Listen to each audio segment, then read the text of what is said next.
Mga pagbasa ng mga salita ng makapangyarihang Diyos, ukol sa paghahangad sa katotohanan.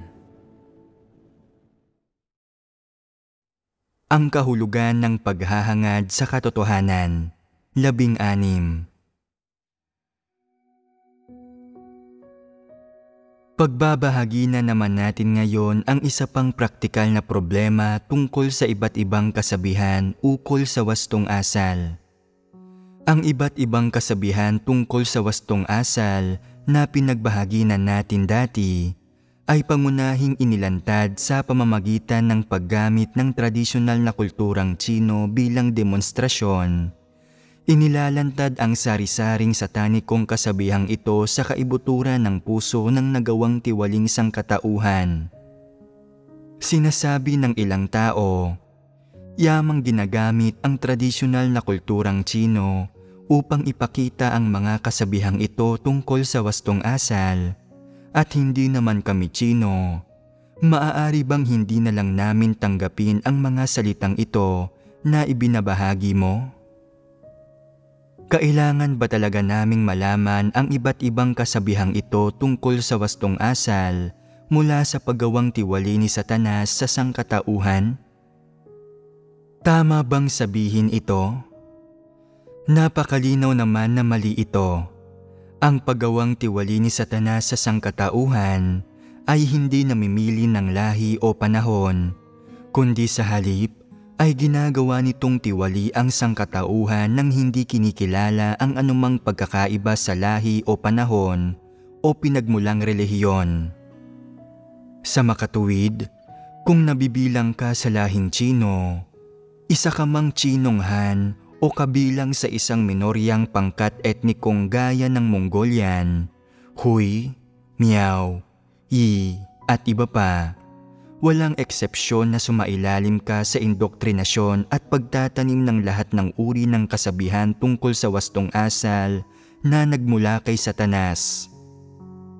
Ibig sabihin, walang eksepsyon na sumailalim ka rin sa paggawang tiwali ni Satanas sa sangkatauhan pagdating sa iyong pag-iisip. Sa eksaktong pananalita, ang iyong pag-iisip, ang kaibuturan ng iyong kaluluwa at kaibuturan ng iyong puso ay malubharing nagawang tiwali at naproseso ni Satanas. Kahit na hindi ka Tsino, kung isa kang Hapon, Koreano, Aleman o anumang nasyonalidad, isa ka mang Asyano, Europeo, Aprikano o Amerikano, dilaw man, itim, kayumanggi o puti ang kulay ng iyong balat, anuman ang iyong etnisidad at anuman ang lahing kinabibilangan mo, basta't isa kang nilikha, walang eksepsyon na malubha ka ng nagawang tiwali ni Satanas. Bukod sa pagtataglay ng mga satanikong tiwaling disposisyon, walang eksepsyon na nataniman ka na ni Satanas ng mga satanikong kaisipan at pananaw, at syempre, malubharing nagawang tiwali ni Satanas ang iyong puso. Iyon nga lamang, para sa mga tao sa iba't ibang bansa at iba't ibang lahi, gumagamit si Satanas ng iba't ibang pamamaraan upang itanim ang parehong mga bagay sa kanila. Maaaring magkaiba ang mga bagay na ito sa katawagan sa mga ito, maaaring magkaroon ng kaunting pagkakaiba roon, ngunit ang panghuling resulta ng paggawang tiwali sa mga tao ay palaging pareho at halos magkakatulad ng may maliliit lang na pagkakaiba. Ang lahat ng iyon ay nagdudulot sa mga taong itago ang kanilang anyo sa pamamagitan ng kanilang pag-uugali at sa pamamagitan ng ilang mapanlihis, hindi makatotohanan o maging mga hindi etikal na kasabihan na taliwas sa pagkatao.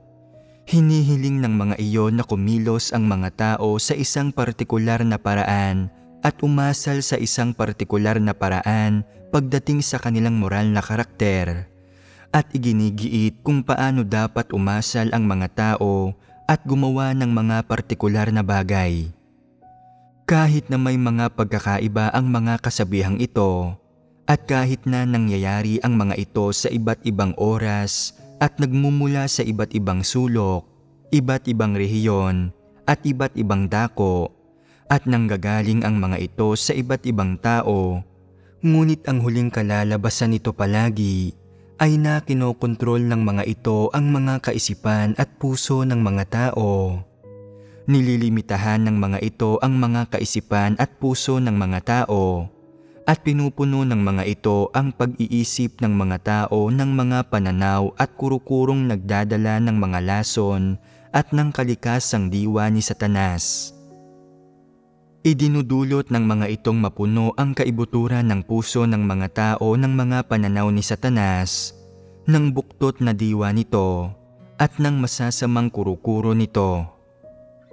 Sa huli, anuman ang etnisidad o lahi, at anuman ang tribo o yugto ng panahon, ang lahat ng tao ay nalihis at nayurakan ni Satanas at nagawang tiwali ni Satanas sa kanilang mga kaisipan at sa kaibuturan ng kanilang puso sa iba't ibang antas.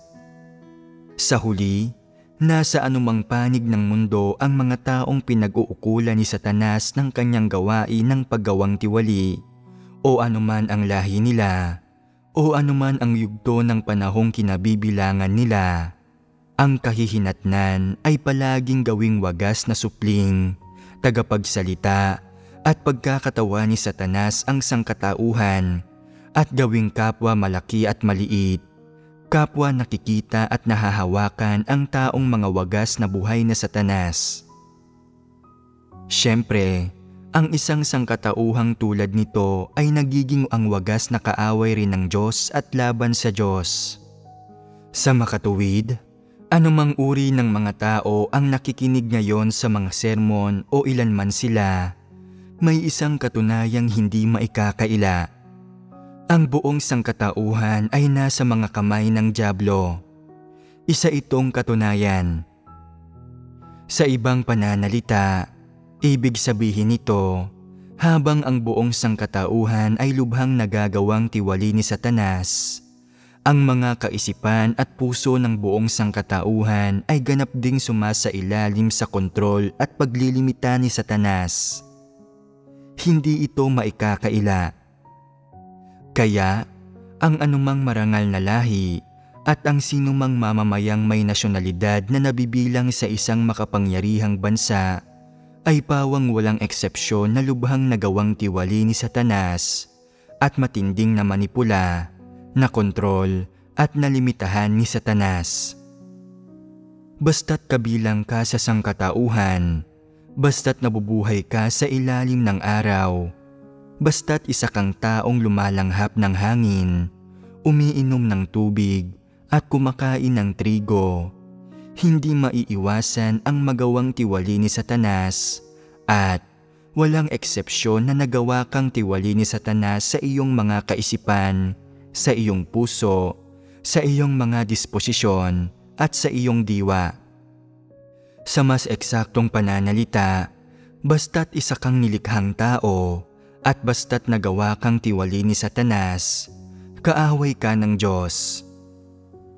Basta't nagawa kang tiwali ni Satanas, basta't dati o ngayon ay nakontrol at nalimitahan ka na ni Satanas, isa kang bagay na dapat iligtas ng Diyos at hindi ito mapag-aalinlanganan. Basta't isa kang taong nagawang tiwali ni Satanas, walang eksepsyon na taglay mo ang disposisyon at pag-iisip ni Satanas, at taglay mo ang isang pusong pinuno at sinakop ng mga laso ni Satanas. Sa makatuwid, ang pagtukoy at pagkilati sa iba't ibang kaisipan, pananaw, at sa sari-saring kasabihan tungkol sa wastong asal na mula kay Satanas ay hindi isang gawaing para lamang sa mga Tsino o isang bagay na may monopolyo ang mga Tsino. Sa kabaligtaran, isa itong aral na nararapat matutuhan ng bawat hinirang ng Diyos na kanyang pinili at isang realidad na dapat nilang pasukin. Dapat ay matukoy at makilatis ng bawat isang hinirang ng Diyos nang walang eksepsyon ang lahat ng napakaraming kabulaanan at masamang kaisipan at pananaw na nagmumula kay Satanas. Huwag mong isiping dahil lang sa ipinanganak ka sa isang mayamang pamilya, sa isang pamilyang may prominenteng posisyon, ay maaari ka nang magkaroon ng pakiramdam na nakahihigit ka sa iba. Paniwalaang hindi ka nagawang tiwali ni Satanas at na dahil lang sa marangal ang pagkakakilanlan mo, natiyak na marangal din ang kaluluwa mo. Isa itong baluktot na pagkaunawa.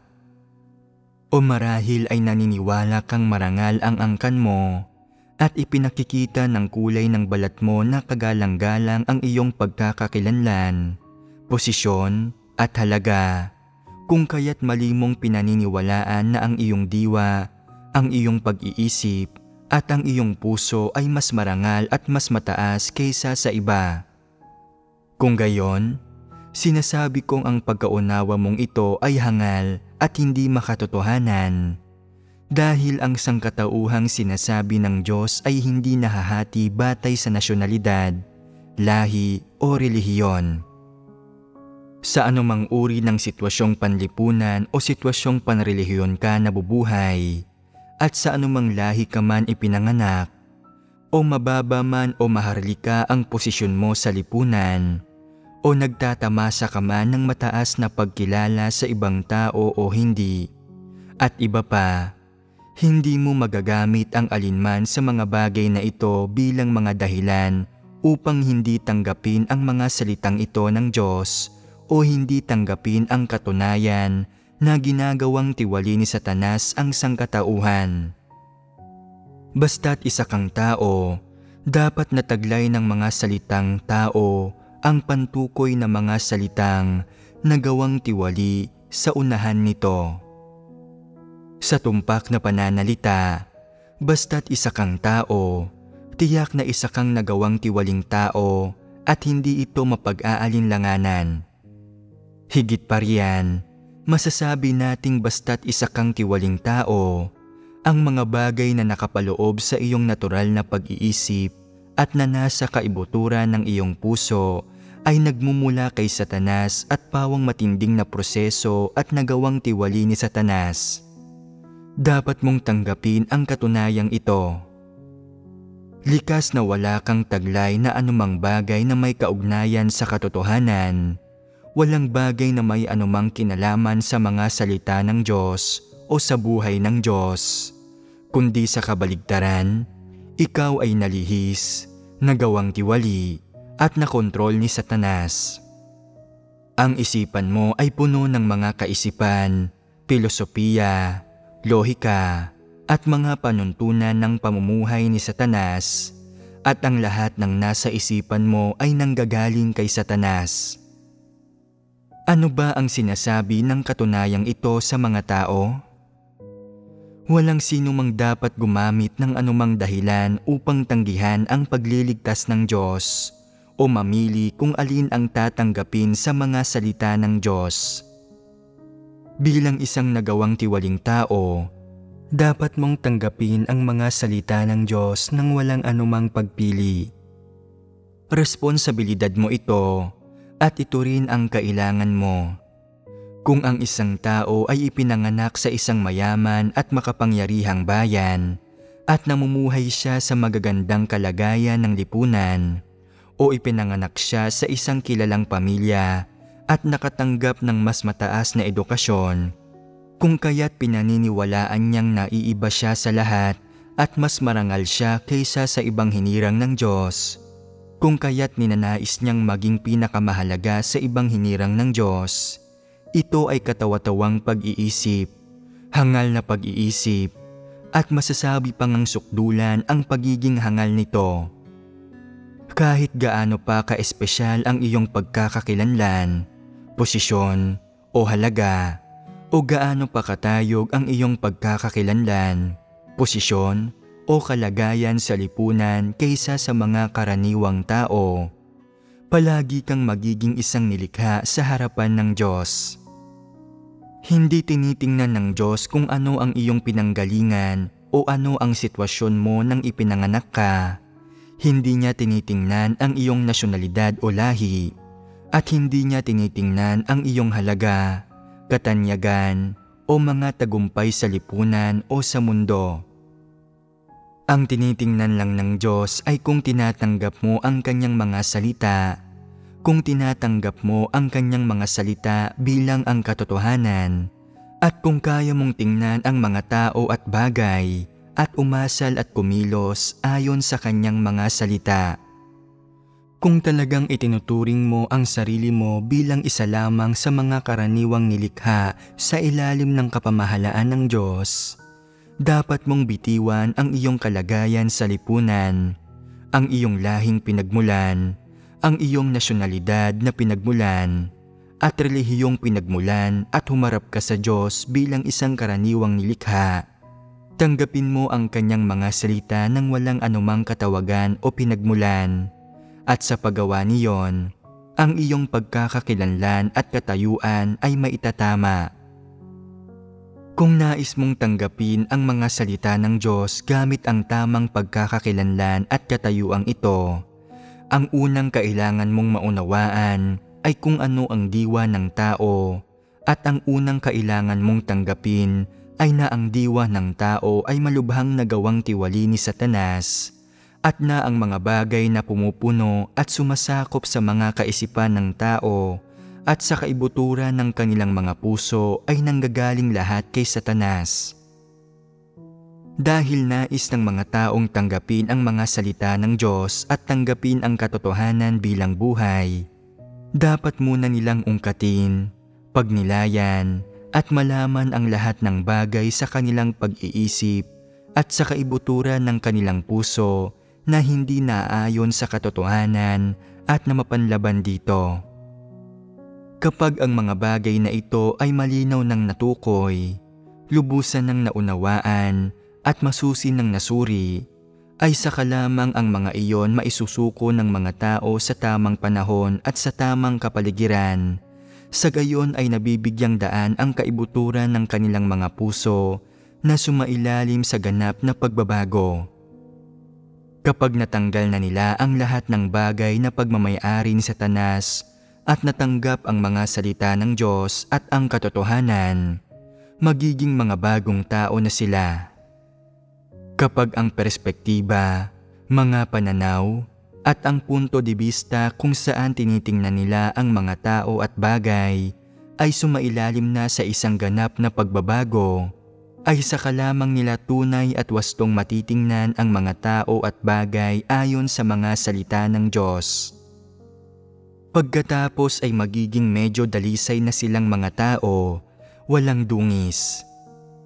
Hindi pa ito matatamo ng mga tao ngayon. Bagamat maaaring nauunawaan nila ang kaunti sa katotohanan sa kanilang mga puso, nadudungisan pa rin sila ng lahat ng uri ng katawa-tawang pananaw at mga mali at kalokohang bagay. Tinatanggap nila ang kalahati sa mga salita ng Diyos at sa katotohanan, at itinatakwil ang kalahati. Pinipili nila kung ano ang kaunting tatanggapin, tinatanggap ang kaunti sa iba't ibang antas, subalit ang mga puso nila ay palaging nag-iiwan ng puwang para sa mga kaisipan at lohika ni Satanas at sa mga mapanlihis na bagay na itinatanim ni Satanas sa kanila. Palaging isinasa puso ang mga bagay na ito. Ang mga bagay na ito sa kaibuturan ng mga tao ay nakaaapekto sa kanilang mga isipan, sa kanilang paghatol, at sa perspektiba at mga pananaw na ginagamit nila upang tingnan ang mga tao at bagay, at napakalaki ng epekto nito sa lawak ng pagtanggap nila sa katotohanan.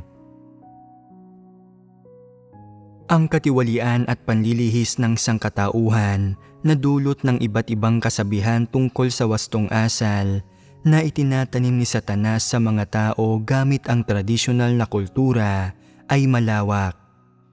Hindi ito isang bagay na limitado lamang sa mga Tsino, kundi sa halip ay umaabot ito sa kabuuan ng sangkatauhan, sa bawat sulok at sa bawat yugto ng panahon.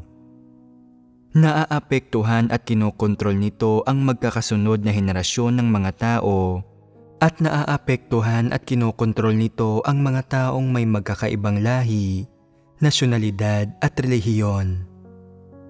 Sa sandaling maunawaan ito ng mga tao, ang pantukoy na salitang kadikit ng tradisyonal na kultura ay hindi na lamang Tsino. Masasabing ang tradisyonal na kultura ng anumang bayan o lahi ay nanggagaling kay Satanas at nabubuo mula sa paggawang tiwali ni Satanas.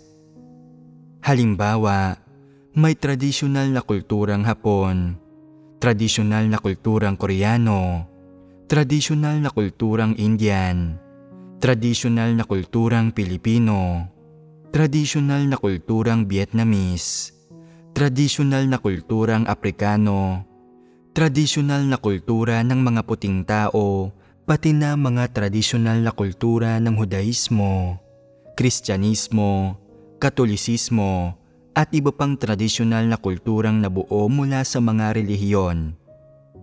Ang lahat ng tradisyonal na kulturang ito ay taliwas sa katotohanan at may matinding epekto sa mga pananaw, punto de vista, at perspektiba ng mga tao tungkol sa kung paano nila tinitingnan ang mga tao at bagay at umaasal at kumikilos.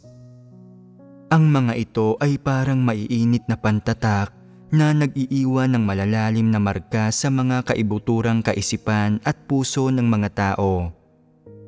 May impluwensya ang mga ito sa buhay ng mga tao, sa mga panuntunan ng mga tao sa pamumuhay, sa mga landas na kanilang sinusundan sa buhay, at sa direksyon at mga mithiin ng kanilang pag-asal. May impluwensya pa nga ang mga ito sa mga mithiing hinahangad ng mga tao. Matinding ginugulo at naaapektuhan ng mga bagay na ito ang saloobin ng mga tao sa pagtingin nila sa mga positibong bagay, sa mga salita ng Diyos, sa katotohanan at sa Diyos.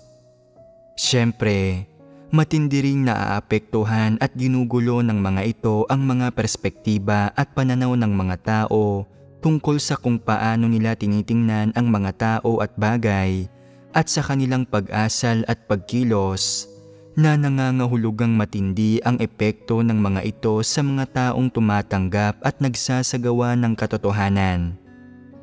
At ano ang kahihinatnan sa huli? Mawawala sa mga tao ang pagkakataon nilang magtamo ng kaligtasan. Tama iyon. Sa huli, ang maaapektuhan ay ang napakahalagang bagay ng pagtatamo ng mga tao ng kaligtasan. Hindi ba't isa itong malubhang kahihinatnan? Isa itong napakalubhang kahihinatnan.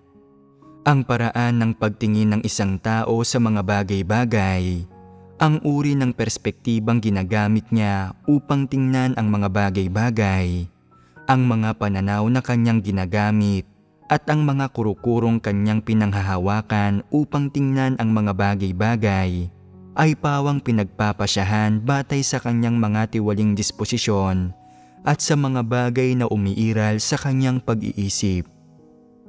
Kung positibo ang mga bagay na umiiral sa kanyang pag-iisip, titingnan niya ang mga tao at bagay mula sa tamang perspektiba.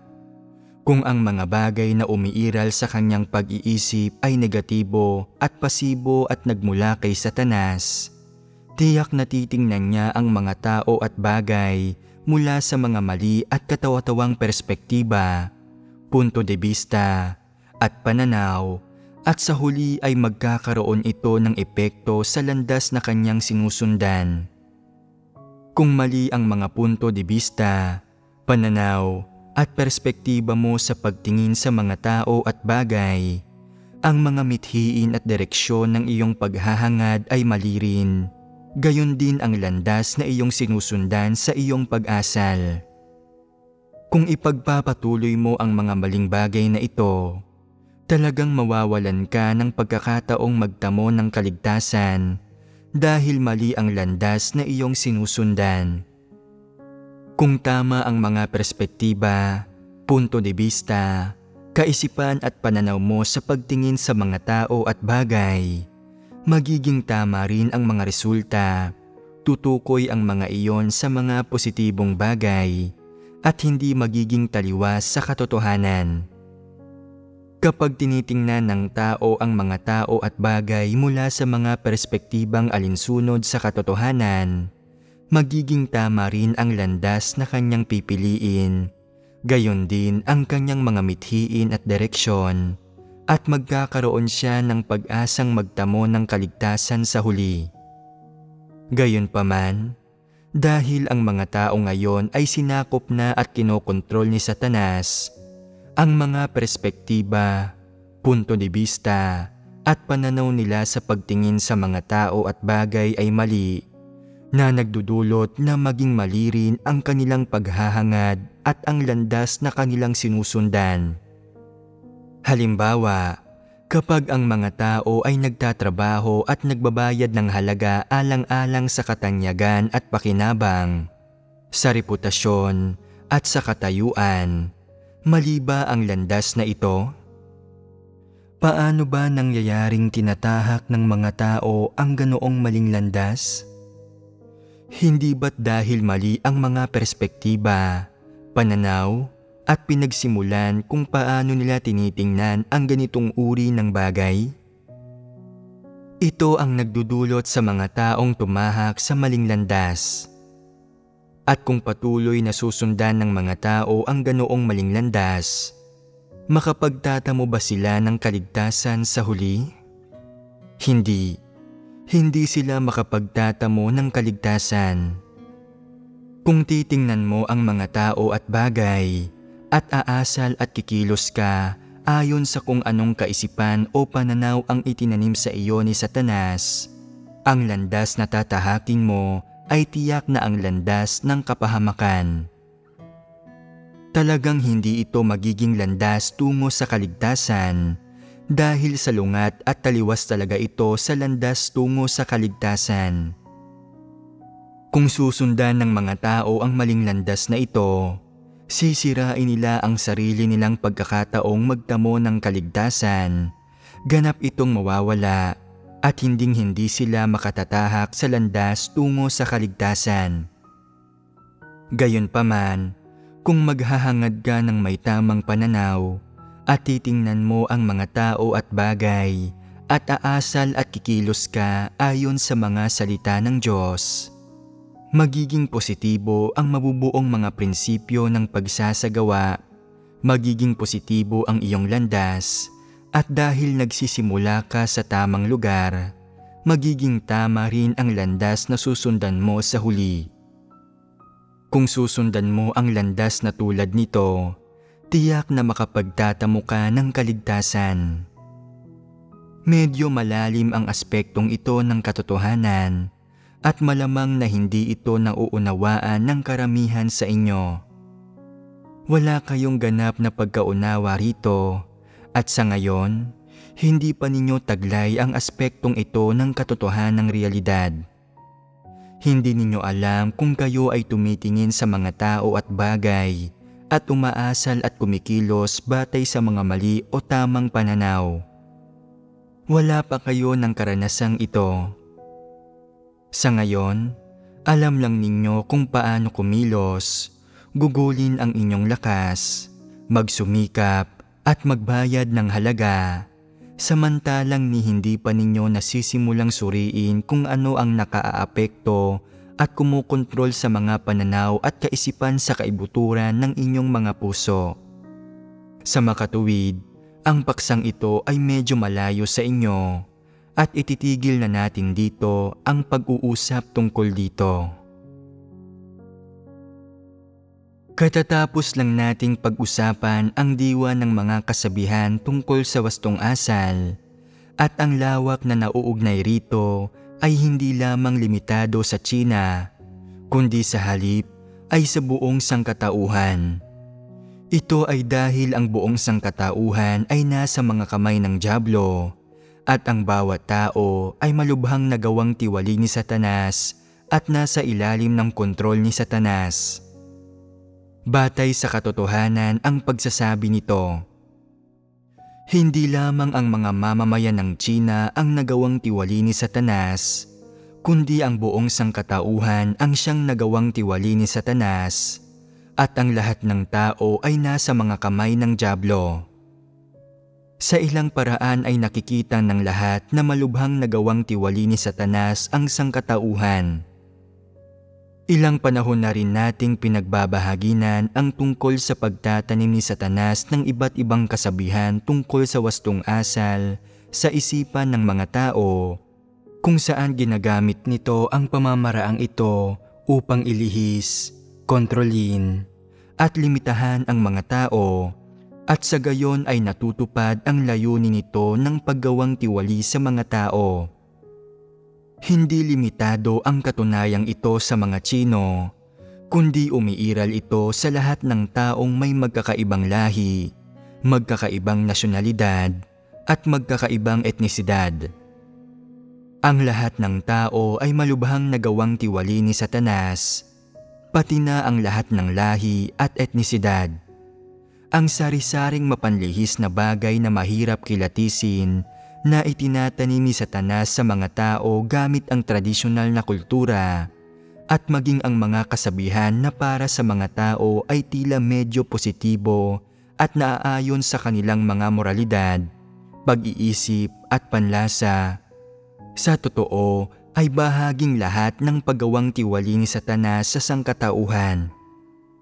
Ibig sabihin, ang lahat ng tao ay nagawa ng tiwali ni Satanas sa ganitong paraan, at ang lahat ng tao, anuman ang etnisidad, lahi o nasyonalidad, sa anumang lugar ipinanganak, o sa anumang rehiyon o lupain ng daigdig, ay malubhanang nalihis, nakontrol, at nagawang tiwali ni Satanas kapwa sa isip at sa puso.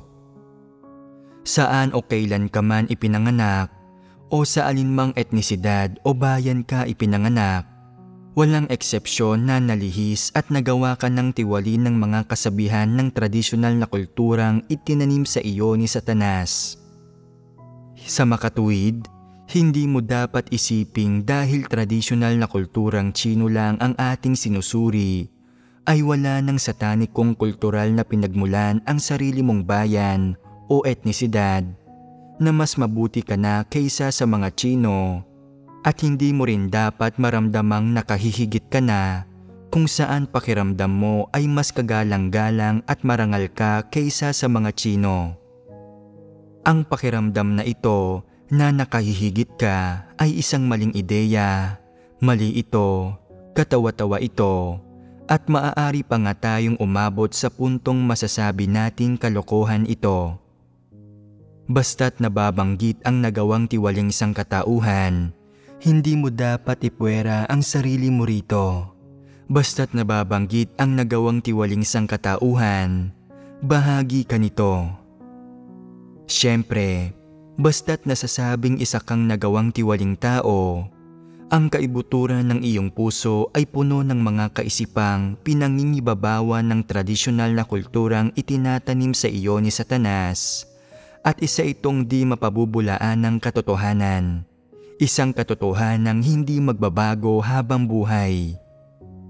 Dapat ninyong maunawaan ng malinaw ang katunayang ito. Hindi ito mapag-aalinlanganan at hindi dapat pagdudahan.